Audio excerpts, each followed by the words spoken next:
I am live. I am starting a new book, A Lot to Remember, by Joan Grant.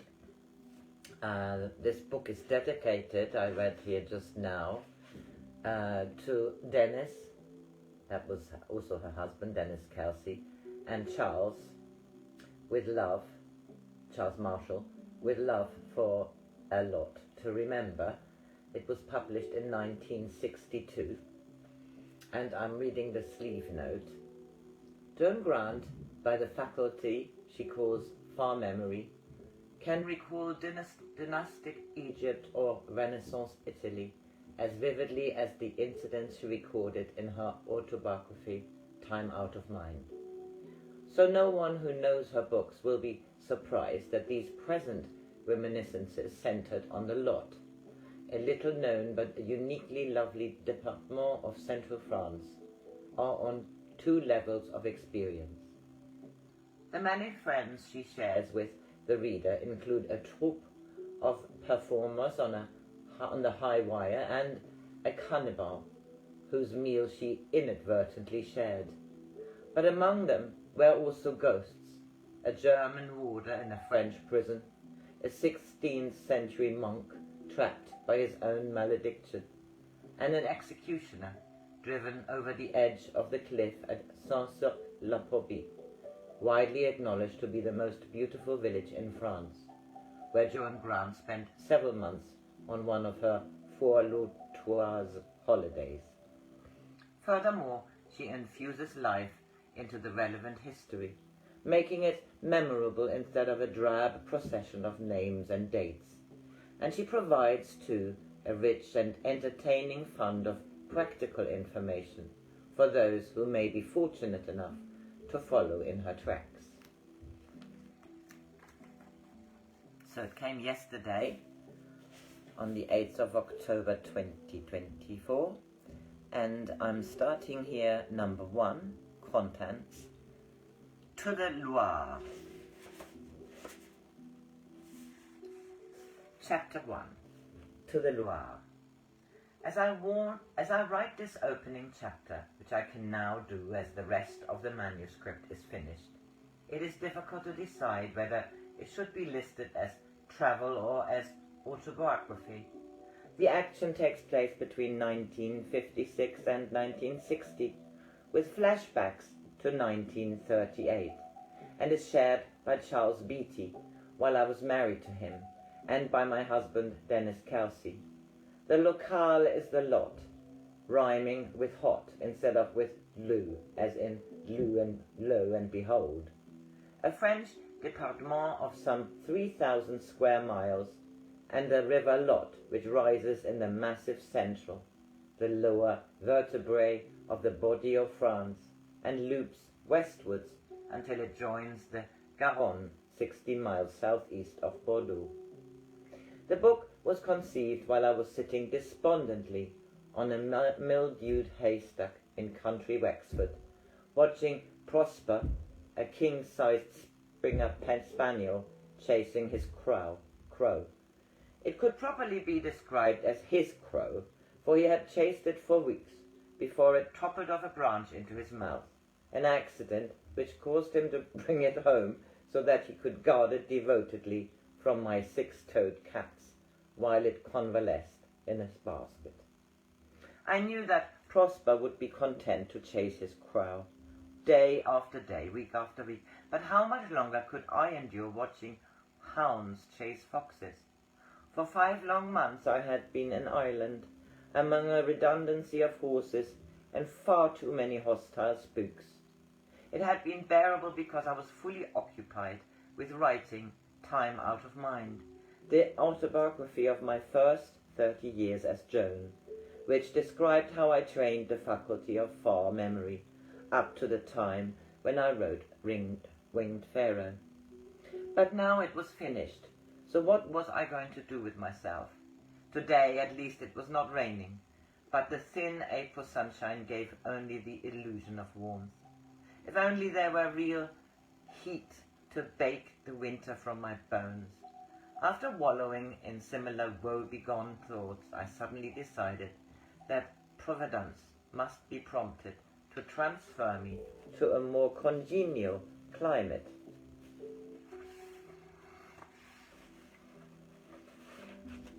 Three days later, I was flying from Dublin to London, where Providence, in the person of Robert Hale, to whom I shall be eternally grateful, provided the means in advance royalties for Charles and me to find ourselves within a fortnight on our way to the law. This was my second visit, and I have since been there twice with Denys.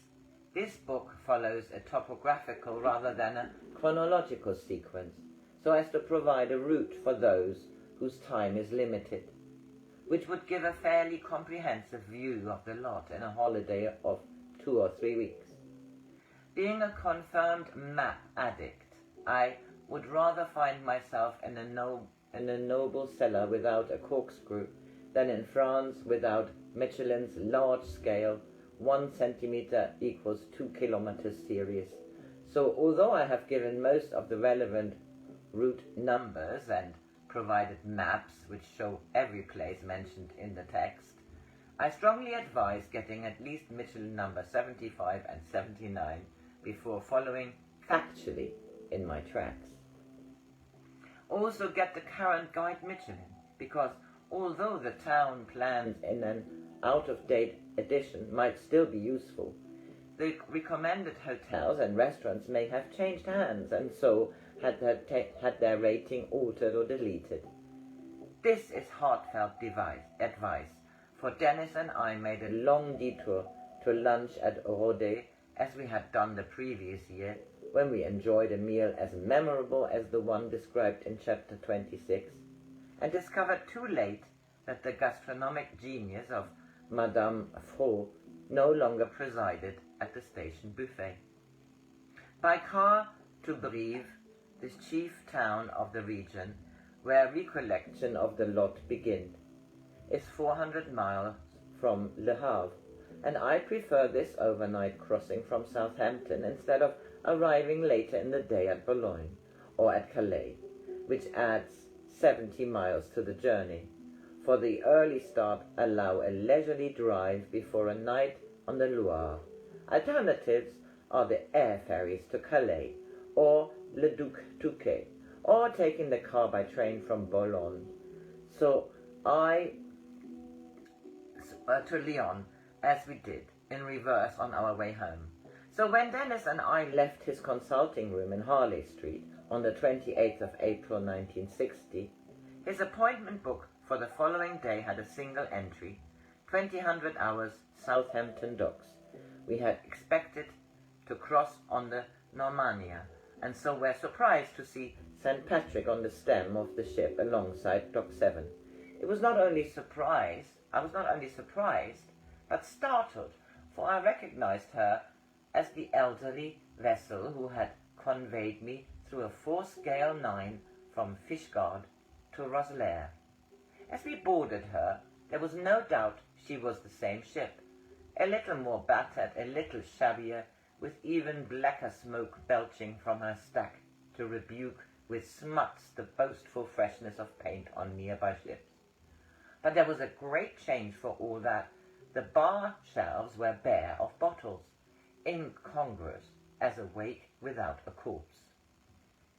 A glum steward conducted us to our stateroom, with its private bath. There are 2 of these on the Channel boats, which do the overnight run, and they are luxury, which at times can be worth immeasurably more than the extra charge of 35 shillings. And I saw it was unchanged, since Prosper has been the cause of my sleeping in it. When the purser had told me that dogs were not allowed in the cabin, I had replied that I should have to spend the night with Prosper in the kennels. Do you take me for the kind of man who would dream of subjecting a lady to such inconvenience? He had said indignantly, and had insisted that we occupied stateroom A, with the grand creature without paying an extra penny for the privilege. But why were the bars no longer flowing with Guinness and Irish whiskey? Circumlogically, the story emerged from members of the crew. This was the St. Patrick's first run to France. she having been sold away from her own seat, and being no more than a stand-in for the Normannia, who was temporarily engaged on a cruise. As if this were not sorrow enough, an officious customs officer, he English of course, had noticed that the seal on the bond cupboard was broken and had refused to allow a drop of anything to be sold until every bottle on board had been rechecked. From the purser downwards, everyone assured me that this operation would be over in a matter of minutes, 10 at the very most. Minutes congealed into an hour before the sparse group of thirsty passengers went gloomily to wash down their Irish dinner with water. We fared slightly better, for my reminiscence of the superb seamanship which had remained unruffled, even when 400 milk churns broke adrift in the forward hold to add their chatter to the storm's cacophony, caused us to be directed to the third-class bar, where we were stealthily revived by glasses of the real stuff, Paddy's 3 Swallows. Fortunately, the voyage was as smooth as my previous one in her had been turbulent, and the sun was shining when we disembarked at Le Havre, having breakfasted at leisure, while more impatient characters hurried off the boat, unaware that this misplaced energy would gain them nothing except a wait in the draughty customs shed. By 8 o'clock we were following N182 along the foot of the chalk cliffs, white as marguerites in the early light, which Bastion de Seine until well above Rouen. The total surface was bumpy until we reached Tancarville, having been broken up by the heavy traffic during the construction of the suspension bridge, which for the first time we could cross instead of having to wait for the ferry. The road on the other side was smooth as a bowling alley, and we went through Pont-Audemer and at Bernay in less than another hour. Instead of taking N138 to Le Mans, as we would have done, had we been going by Grande Route via Tours and Limoges, we took a more direct line across country, for the map addict seldom likes travelling by main roads. The verges were quilted with cowslips, and a poplar copper bright between flowering apple orchards, a prelude to an abundance of asphodel in the Forêt de la Trappe. The asphodel was a far more pleasing sight than the famous Trappist monastery, which looks more like a prison than a venerable abbey. After an excellent lunch at the Boule d'Oie in Belém, we stopped at La Ferte Bernard to photograph the twin towers of the 15th century town gate, but did no more than stare dutifully at the façade of Notre-Dame de Marais, having long since decided what a survey of sightseeing is more unwise than ingesting a rich pâté when already replete.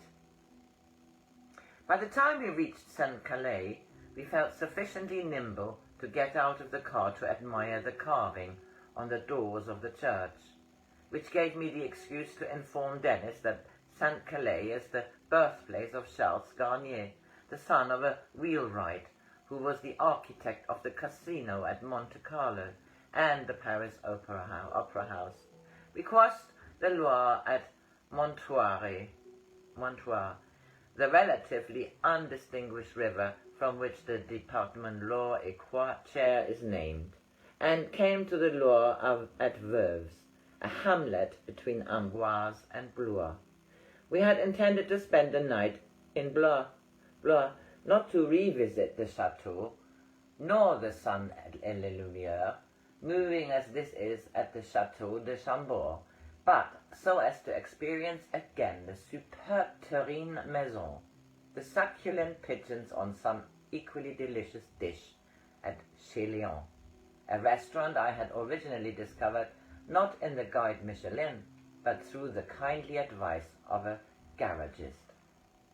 Charles and I had a magnificent, hilarious and startlingly inexpensive lunch there, at a table shared by an elderly couple who first became endearing by complimenting me and Charles' accent on having been so discerning as to marry a Frenchman. A few mouthfuls later, they were sharing with us their sorrow at Madame's recent miscarriage. A notable event, as they had been married for 43 years. His right leg had been amputated at the thigh in a casualty clearing station during the first years of the Kaiser's War.